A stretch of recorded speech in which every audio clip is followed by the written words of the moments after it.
이 시간 저희들이 시편 139편의 말씀을 읽었습니다. 여러분 139편은 다윗의 시로서 우리가 또 많이 묵상하고 또 좋아하는 그런 시 가운데 하나입니다. 139편의 내용 중에서 중심이 되는 것은 하나님은 아신다라는 거예요. 사람은 몰라도 하나님은 다 아신다라는 거죠. 하나님 우리를 향한 시선은 멈추지 않고요. 우리의 생각과 마음의 깊이까지도 하나님은 다 알고 계시거든요. 그리고 우리의 입술의 말도 하나도 하나님께서는 버리지 않고 다 듣고 계십니다. 그래서 여러분 하나님은 우리를 뭐 감시하기 위하여 다 보고 계시는 것이 아니라 하나님 우리에게 은혜를 주시기 위하여 또 보호하시고 이끄시기 위하여 우리와 함께 하시며 또 우리의 모든 것들을 우리의 작은 신음도 다 우리 하나님 알고 계심을 우리가 기억하기를 원합니다. 다윗은 이것을 알았어요. 그래서 하나님을 전적으로 의지하면서 하나님의 손을 구하는 시가 바로 139편이 됩니다. 그래서 계속해서 아나이다, 아십니다, 알고 계십니다 하면서 이런 고백을 하게 됩니다. 자, 여러분 먼저 1절을 보십시오. 여호와여 주께서 나를 살펴보셨으므로 나를 아나이다. 이렇게 말하고 있습니다.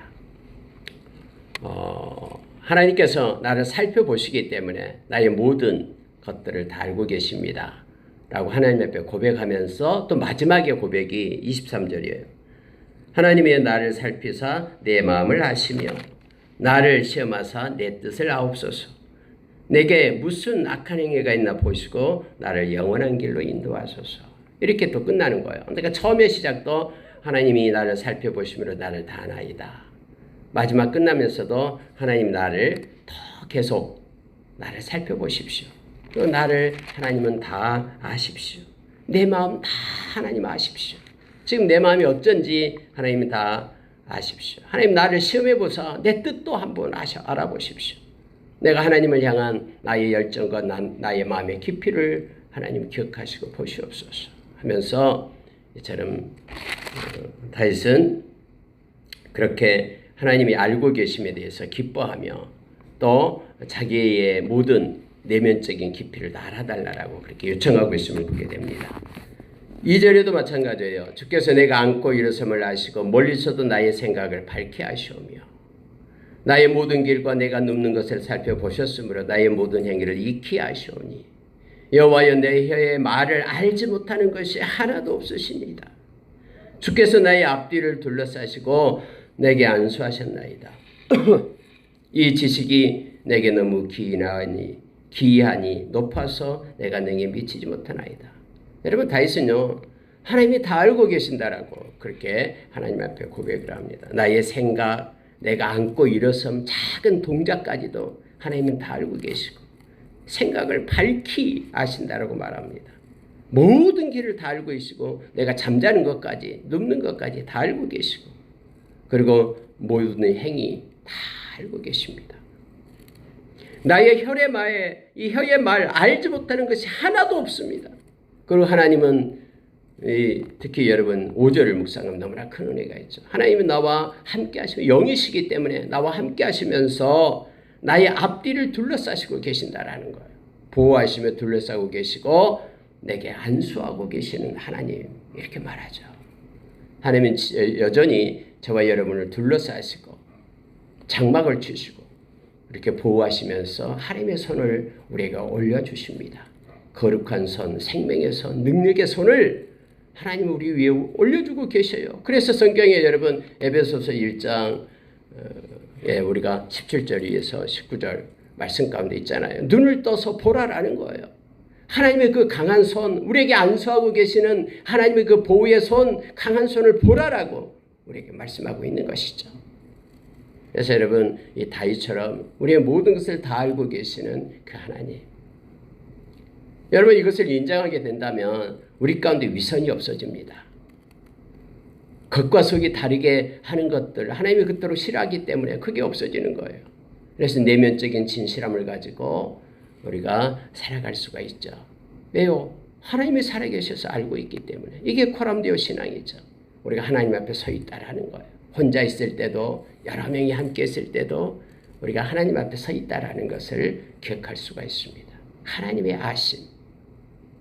이것을 우리가 기억하며 살기를 원합니다. 우리가 죄의 자리에 있다고 해도 하나님이 보고 계시고 함께한다는 것을 알게 될 때 우리는 하나님이 싫어한 죄를 버리고 하나님께로 나아갈 수가 있죠. 그리고 우리가 숨겨놨던 그 악한 마음들, 또 악한 생각들, 하나님 앞에서는 아무것도 우리가 가지고 있을 수 없다라는 것을 깨닫게 되고 예수의 보혈을 힘입고 깨끗함으로 진실함으로 하나님 앞에 회개하며 하나님 것이 아름다운 자로 새롭게 될 수 있음을 알게 됩니다. 하나님의 아심에 대해서 우리가 깊게 묵상하기를 원합니다. 우리가 어떤 선행을 한다고 해도 그것으로 인해 남들이 인정하지 않고 알아주지 않는다 해도 서운한 마음이 없어요. 왜요? 하나님이 아심받았기 때문에. 우리 하나님이 아시면 그것으로 족하고 하나님께서 모든 우리의 인간사 또 인류의 역사를 이끄신 분이 하나님이시잖아요. 그래서 하나님 앞에 읽고 하나님의 아심받으심에 대해서 깊게 묵상할수록 우리는 더욱더 거룩한 자로 하나님 앞에 설 수가 있음을 알게 합니다. 다윗처럼요. 자, 여러분 7절을 보십시오. 내가 주의 영을 떠나 어디로 가며 주의 앞에서 어디로 피하리까? 내가 하늘에 올라갈지라도 거기 계시며 수월에 내 자리를 펼지라도 거기에 계시나이다. 내가 새벽 날개를 치며 바다 끝에 가서 거주할지라도 거기서도 주의 손이 나를 인도하시며 주의 오른손이 나를 붙드시리이다. 다윗은 여러분 이것을 진심으로 믿고 의지했어요. 하나님을 떠날 수 없다라는 거예요. 어디를 가든 하나님이 함께 하신다라고 말하고 있습니다. 하늘로 올라가도 스월에 그 지옥의 자리에 올라가도 그곳에도 계신다라고. 주의 영을 떠나서 어디로 가겠냐라고 말합니다. 여러분 이때 당시에도 주의 영을 말하죠. 성령님을 얘기하는 거예요. 성령님은 구약시대나 지금이나 여전히 계셔요. 근데 신약에 오순절 다락방에 성령이 이제 전적으로 임하시고 떠나지 않죠. 왜요? 예수님께서 하나님으로부터 이 성령을 받아서 우리에게 보내주시겠다고 약속하시고 우리에게 주셨거든요. 그리고 여러분 우리가 에베소서 4장 30절 말씀처럼 우리가 성령 안에서 구원의 날까지 인침을 받았죠. 우리를 진리 가운데로 인도하시고 우리를 끝까지 동행하시고 함께 하신 분이 성령님이셔요. 우리 안에 계시는 성령님이 세상에 있는 그 자보다 더 크시고 강하십니다. 그래서 여러분 이 다윗은요 그때에도요 주의 영을 얘기합니다. 내가 주의 영을 떠나 어디로 가며 주의 앞에서 어디로 피하리까? 늘 주님과 동행하며 함께 하심 때문에 다윗은 정직한 마음으로 하나님 앞에 섰음을 알게 합니다. 특히 여러분 11절 12절에 보면요. 내가 혹시 말하기를 흑암이 반드시 나를 덮고 나를 두른 빛은 밤이 될지라 할지라도 내가 행여나 이런 말을 한다 할지라도 그럴 리가 없는데 행여나 지금 어둠이 나를 덮고 있다. 내가 지금 있는 곳이 지금 밤이 되었다. 빛은 없어지고 캄캄한 밤에 있다 할지라도 그래서 이곳에는 하나님이 없을 거야 라고 말할지라도 그런 상황이 그런 환경이 나의 인생사 속에 놓일지라도 그런 사망의 음침한 골짜기에 내가 머물지라도 다윗은 이것을 알고 있어요. 주께서는 흑암이 숨기지 못하며 밤이 낮과 같이 비추이나니 주께서는 흑암과 빛이 같음이니이다. 하나님 앞에 흑암과 어둠은 하나님의 주권 속에 있다라는 거예요. 아무리 캄캄한 어둠 속에서 행한다고 하나님이 알지 못하고 그런 게 아니다라는 거죠. 그건 악의 권세가 있어서 하나님의 권세가 미치지 못하고 그런 것도 아니다라는 거예요. 모든 것이 하나님의 권세 속에 있기 때문에 아무리 어둠의 세력이 발부둥 친다고 해도 하나님 앞에서는 꼼짝마고 아무것도 할 수 없다라는 것을 이 다윗은 고백을 하고 있는 것입니다. 그래서 여러분 아무리 패역한 시대를 우리가 살고 있다고 해도 하나님 앞에 있을 때에 그것은 어떤 것을 행할 수가 없습니다. 다 하나님의 권세 앞에 있습니다. 하나님으로 더 충만하게 채워주면 어둠은 자연적으로 물러가게 됩니다. 하나님으로 우리의 마음이 충만하게 빛으로 채워지면 빛 되신 주님, 사랑 되신 주님이 영이신 주님께서 우리 가운데 충만하게 채워주면 어떤 것도 우리를 유혹하거나 또 노략질할 수 없음을 우리는 잘 압니다. 그래서 저와 여러분이 늘 성령의 충만함을 구하고 우리 마음 가운데 하나님의 권세와 하나님의 통치를 소망하며 구하며 나가기를 원합니다. 그런 모든 것들이 하나님으로 인하여 충만하게 되고 악한 것들은 다 떠나가게 되고 어둠은 없어짐을 성경은 말해주고 있습니다. 자, 여러분 16절 한번 보십시오. 내 형질이 이루어지기 전에 주의 눈이 보셨으며 나를 위하여 정한 날이 하루도 되기 전에 주의 책에 다 기록이 되었나이다. 여러분 태초 전부터 하나님은 전지하신 분이잖아요. 우리를 창조하기 전부터 하나님은 우리를 아셨다라고 지금 말하고 있습니다. 여러분 이것은 로마서 8장 우리가 29절 30절에 말씀하고 있잖아요. 하나님이 태초 전부터 저와 여러분을 아시고 저와 여러분을 하나님의 백성으로 하나님의 자녀로 정하시고 그 이유가 예수 그리스도의 형상을 본받게 하기 위함이다라고 말했죠. 그리고 하나님의 때에 저와 여러분을 당신의 자녀로 부르시고 예수의 보혈로 우리를 의롭다 하시고 그리고 우리를 이 땅에서 견인해 가서 결국 하나님은 우리를 영화로운 하나님의 자녀로 그렇게 영원한 천국 백성으로 우리를 삼아주심을 성경 우리에게 가르쳐 주잖아요. 그래서 우연히 된 게 없어요. 하나님의 그런 절대적인 하나님의 그런 은혜로 우리가 된 것입니다. 하나님의 자녀가 된 것입니다. 하나님 우리를 끝으로 거저 사랑해 주신 하나님의 은혜에 우리가 감사하기를 원합니다. 다윗도 지금 말하고 있는 거예요. 형질이 이루어지기 전에 내 형체가 만들어지기 전에 주님이 보셨다라고 말합니다. 나를 위하여 정한 날이 하루도 되기 전에 주의 책에 다 기록되었다라고 표현하고 있음을 보게 됩니다. 하나님이여 주의 생각이 내게 어찌 그리 보배로운신지요. 그 수가 어찌 그리 많은지요. 나를 향한 하나님의 그 사랑의 수는 내가 헤아릴 수 없다라는 거예요. 그 기이함은 내가 알지도 못한다라는 거예요.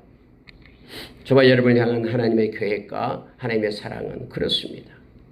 우리의 상상을 뛰어넘고요. 하나님의 인도하신 가운데 또 그 수, 우리가 이런 바둑을 들려면 바둑에 고수는 그 앞수를 내다보잖아요. 5수 정도 앞을 내다봐야지만 고수가 된다는데요. 5수뿐만이 아니에요. 여러분 고수는 막 앞에까지 막 다 하잖아요. 다 바둑판을 처음부터까지 다 들고 다 없애놓고 다시 이렇게 다시 한번 또 그대로 다시 뒤잖아요. 옛날에도 바둑을 많이 좋아했습니다. 지금은 한 번도 든 적이 없어가지고. 여러분 이처럼요 앞수를 내다봐요. 근데 여러분 이 수를 얘기하고 있는 거예요. 하나님이 우리의 인생의 수가 어찌 그리 많은지 우리는 헤아릴 수가 없다라고 지금 말하고 있는 것입니다. 자, 하나님이여 주의 생각이 내게 어찌 그리 보배로우신지요 그 수가 어찌 그리 많은지요. 나를 향한 하나님의 생각이 너무나 존귀하고 보배롭다라는 거예요. 나를 너무너무나 사랑하시고 나를 이끄시는 하나님의 그 수가 어찌 그리 많은지 하나님 감사합니다 하면서 하나님께 영광을 돌립니다. 심지어 여러분 이렇게 표현하죠. 18절 19절 보면요. 내가 세려고 할지라도 그 수가 모래보다도 많도소이다. 하나님의 수를 내가 세려고 해도 바닷가의 모래보다 더 많다라는 거예요. 내가 깰 때에도 여전히 주와 함께 있나이다 하면서 하나님이 나를 이끄시는 것은 오묘하고 신기하다라는 거예요. 아무리 악한 자가 그래서 나를 헤아려고 할지라도 하나님의 수가 있기 때문에 다 빠져나가요. 아무리 이제는 이 바둑에서 대마가 죽을 것 같은 그런 환경 속에 있다고 할지라도 하나님의 수가 있나요. 오묘한 수 때문에 승리하고 쌓이지 않는 그런 거예요. 여기서 그래서 하나님의 주께서 반드시 악인을 죽이시리라. 악인이 나를 죽이려고 하는 그런 상황에 있지만은 오묘하신 하나님의 그 수 때문에 하나님 저가 여전히 승리하고 이길 수 있습니다 하면서 하나님을 의지하는 다윗의 모습을 말씀 가운데서 보게 됩니다. 여러분과 저도 동일합니다. 하나님께 저와 여러분을 부르시고요. 하나님의 인도하신 가운데는 하나님의 수가 있습니다. 그래서 세상이 넘볼지 못하는 악한 자가 헤아릴 수 없는 그런 하나님의 수로 지혜로 보배로운 하나님의 인도하심으로 저와 여러분을 이끌고 계심을 우리가 기억하기를 원합니다. 21절 보십시오. 여호와여 내가 주를 미워하는 자들을 미워하지 아니하오며 주를 치러 일어나는 자들을 미워하지 아니하나이까. 여러분 다윗은 다윗의 하나님의 마음에 합한 자가 바로 다윗이다 했잖아요. 사도행전에서. 근데 다윗도 역시 이거예요. 하나님이 미워하는 건 나도 미워하고 하나님이 싫어하는 건 나도 싫어하고 하나님이 좋아하고 기뻐한 거 나도 좋아합니다. 이게 고백이에요 지금. 그러니까 여러분 21절에서 여호와여 내가 주를 미워하는 자들을 미워하지 아니하며 주를 미워하고 주에게 욕한 자들을 너무너무 미운 거예요. 다윗은요. 주님을 사랑하고 주님 앞에 나아가고 주님의 진리로 행한 자가 너무너무 좋은 거예요. 그래서 여러분 이런 마음을요. 예수님의 제자들도 품었잖아요.